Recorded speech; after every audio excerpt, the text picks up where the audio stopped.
అరికాలలో మంటలు sister madam silly ఊరుతుంది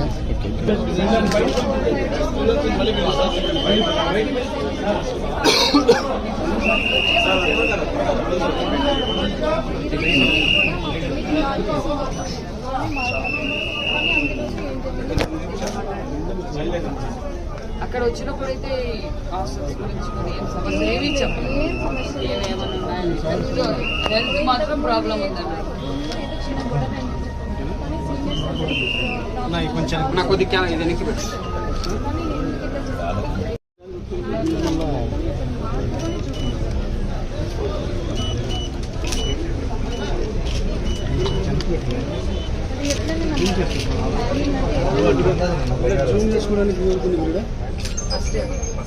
students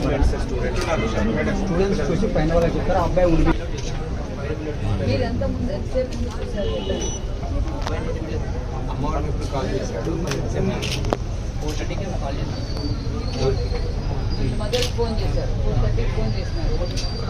అప్పుడే వాళ్ళు చెప్పారు కాల్ చేసిన మధ్యలో జరిగింది. బాత్రూమ్ వీడు పోయినట్టు బాత్రూమ్ ఛాన్స్ కానీ ఇంతసేపుకి ఇంకో ప్లేట్ బాత్రూమ్ పోయినట్టు ఇంతసేపు చూసుకొని రెస్పాన్స్ కాదు. అందుకనే బట్ భయపడేసి నా ఫోన్ తెచ్చాను. నిరుపేద కుటుంబం అది. ప్రభుత్వం తరఫున కూడా మట్టి ఖర్చులకు కూడా మేము అమౌంట్ కూడా ఇచ్చాము. కేవలం మట్టి ఖర్చుల కోసం, ఎందుకంటే ఇక్కడి నుంచి వెళ్ళడానికి అక్కడ మట్టి ఖర్చుల కోసం కూడా ప్రభుత్వం తరఫున 1 lakh రూపీస్ కూడా అందజేశాం. రేపటి రోజున పోస్ట్ మార్టం అవుతాను మీకు క్లారిటీగా రిపోర్ట్ అందజేస్తామని కూడా తెలియజేస్తున్నాం. విద్యార్థుల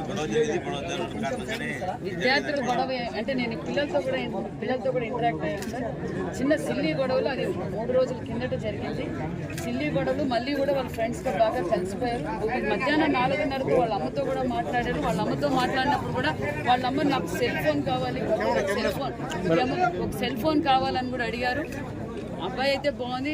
ఇప్పుడు మెడికల్గా డాక్టర్స్ చెప్పిన దాన్ని బట్టి చూస్తే మెడికల్ ఇష్యూ వల్లనే ఈ అబ్బాయి కొంచెం ఫీల్ అయిపోవడం వల్ల ఇలా చేసుకున్నాడు. రేపటి రోజు క్లారిటీ రిపోర్ట్ ప్రభుత్వం నుండి ఎటువంటి ప్రభుత్వం ఇప్పుడు తాత్కాలికంగా అబ్బాయికి అయితే మట్టి ఖర్చుల కోసం 1 లక్ష రూపాయలు అమౌంట్ కూడా అందజేశారు. కాదు మేడం, అనేక మంది అక్కడ స్టూడెంట్స్ కూడా అంటే గిచ్చుకున్నారని చెప్పినారు ఏదో ప్లేస్ కోసం. ప్రతి ప్రభుత్వ హాస్టల్లో కూడా ఎక్కడ కూడా పిల్లలకు సంబంధించినటువంటి రూమ్స్, ఫ్యాన్స్, లైట్స్ లేవు.